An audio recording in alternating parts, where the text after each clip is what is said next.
So I've been looking for a Citizen watch to buy for a long time, but never really found one that excites me. Not enough to actually press that buy it now button and buy it.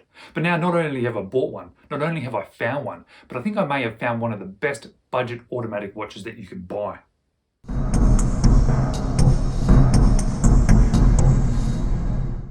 Hello, you're watching James. My name's James, you're watching me, and I'm talking about watches. And today I'm doing the full review of my Citizen Pilot NJ0100. This watch has not only turned out to be a watch that I like, but it's actually turned out to be one of my most worn watches in my collection. It has also turned out to be one of my most affordable watches, and it's probably turned out to be one of the best budget watches, best budget automatic watches that I've come across. Now this one here, it cost me 200 Australian dollars, but stick around to the end of the video because I'm going to talk a little bit more about that price. Now I specifically went for this particular model, this black and white variation, but there are some other color dial options, there are some other dial configuration options, and there's even some eco drive versions of a very similar looking watch. But I particularly wanted a black and white because I think it looks fantastic, and I also of course wanted a mechanical watch, so I went for this Miyota powered automatic. And it was this particular one out of the entire range that really grabbed my attention.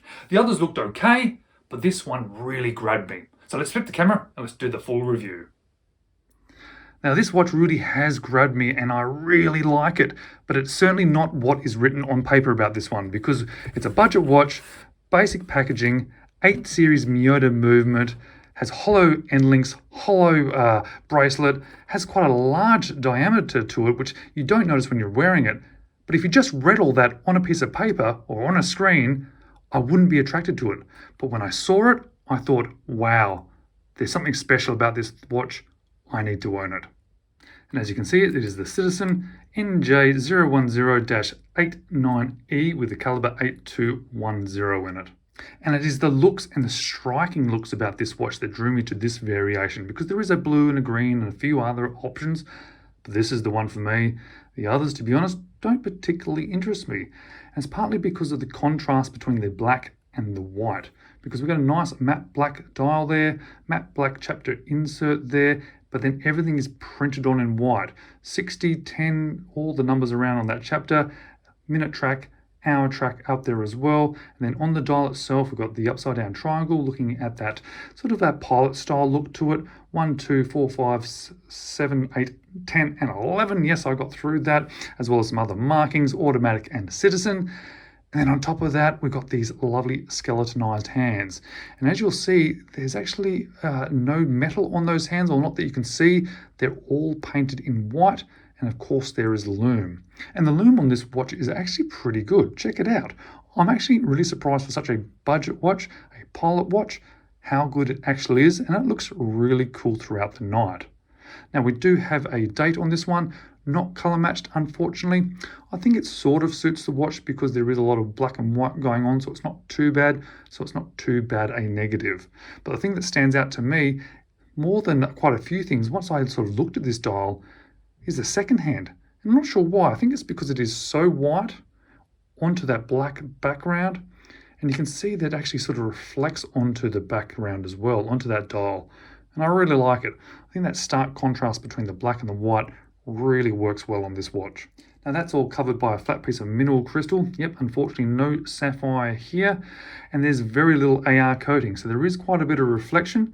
However, that does not seem to get in the way of the legibility of this one. This one is a very legible watch. But what is most interesting about this one, which I find, is that on wrist, it doesn't feel like a big watch.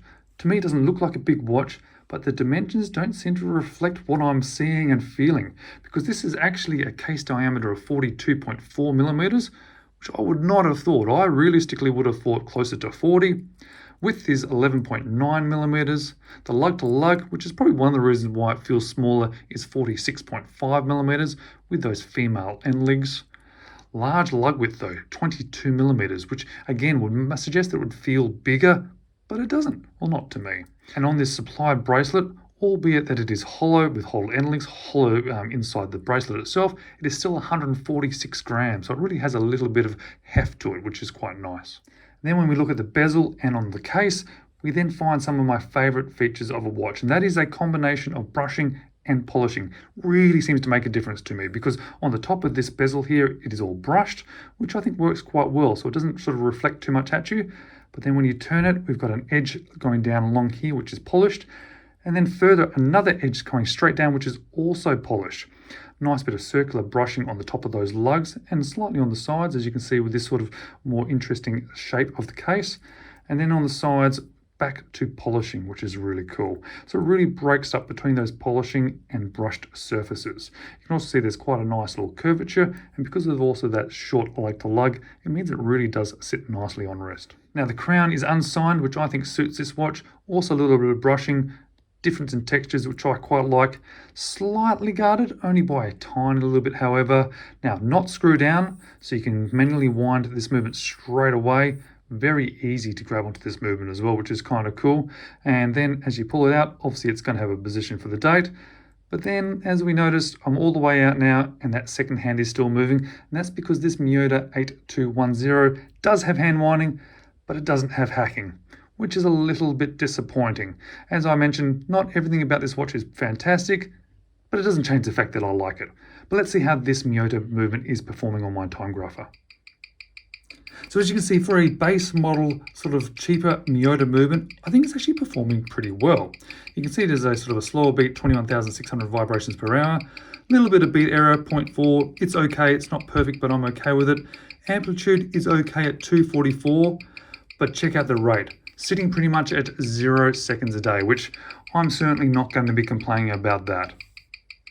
But let's transition into these end lugs and bracelet, because, well, I think it looks great.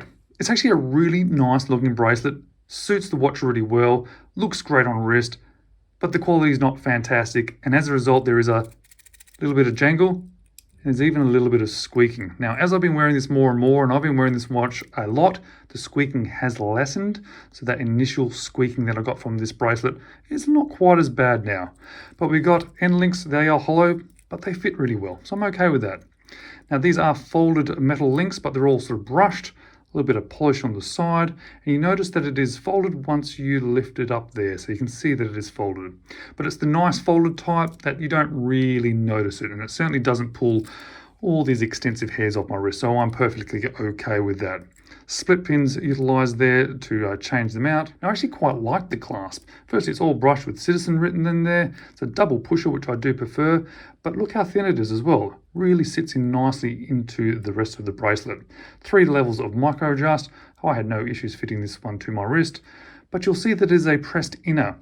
But it's interesting because I've had quite a few pressed clasps. This is probably the best quality pressed I've ever felt. It almost feels like it's milled, but it's not. But it's just, I don't know, slightly nicer somehow. I don't really know. All shiny there. Looking at the case back, it is fairly simple there. A little bit of brushing, a little bit of polishing, and a little bit of information there. Now I've been wearing this one a touch loose because I like a little bit of movement on my watch, but I think it fits my 6 3/4 or around about 17 centimeter wrist really well. And I think it certainly does relate to that smaller lug to lug. It really makes a big difference because when you're sort of looking down at the wrist, I think it sits down nicely, and I just don't see it as such a big case diameter. It's sort of one of those watches which is probably bigger than it actually feels, mostly because of that lug to lug. And I've been really, really happy with it sitting like this on wrist, and I've been really enjoying it. I have tried it on some other straps, but to be honest, I keep coming back to this bracelet. So I'm very happy that I made the choice to buy the one with the bracelet. Now, what do I like about this watch? What don't I like about it? And what would I change? Well, this is interesting about this watch because there's definitely some things which aren't perfect. There are definitely some things that I would change, but that doesn't really matter to me because I really like it, because I really like the look of the dial. I think the contrast between the black and white, fantastic. I really, really enjoy that, especially the skeletonized hands really sets this one off. The case finishing, it's done really well, but I also just like the transitions between them, and I just really enjoy wearing this one. I think it is quite a fun watch to wear, partly because of probably the case shape as well, but the looks, I don't know, I just love it.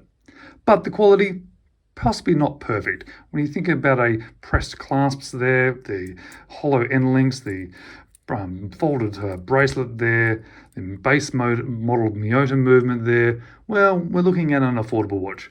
But it is an affordable watch, so that's not too bad. So what would I change? Well, a bunch of stuff, to be honest. I'd put a better bracelet on it, better end links, a better clasp. I'd put a high beam Miyota movement in there. I'd put a screw down crown on there. Yes, there's lots that I would change, But I have to say, I don't think I'd like it anymore. I just think it would have better features. So realistically, changing this watch is probably not needed, especially since it is such an affordable watch. And I really want to talk about the money of this watch a little bit more. So let's flip the camera and let's talk more about the cost of this watch. So this watch cost me 200 Australian dollars, but if you like this watch, I want you to be very, very careful because the price ranges of this watch seem to vary a lot. I've seen this watch being sold online for $450, and not just one place, many places. But I've also seen it go down on sale down to $170, even less than I paid for it. And initially when I was looking at this watch, I thought, oh, I really, really like it. But when I saw that sort of $450 price tag, I thought, that's way too much money, especially with this sort of Miyota movement powering it. But then I started seeing that there was different prices available, and then I waited. And I waited until it went on for sale for 200 Australian dollars. And I was completely happy paying 200 bucks for it. Seeing it later on for 170, well, I thought, wow, it even goes on more special. So at this sort of price range, online, initially seeing it, 200 Australian dollars, I was very happy with that price. But then when I actually got this watch in hand, I was actually rather impressed by the price. I thought, wow, this is only 200 Australian dollars. But now that I've owned it for a long time, I've been wearing it consistently on a regular basis. What do I think about the price? What do I think in regards to what else I could have possibly bought? So looking at this sort of style, at this sort of price, and being an automatic watch, there isn't actually much out there that can compare. There is some Orients out there, but they're different styles. They're a little bit more expensive, but they're another budget-friendly automatic option. And then, of course, there is Aliexpress.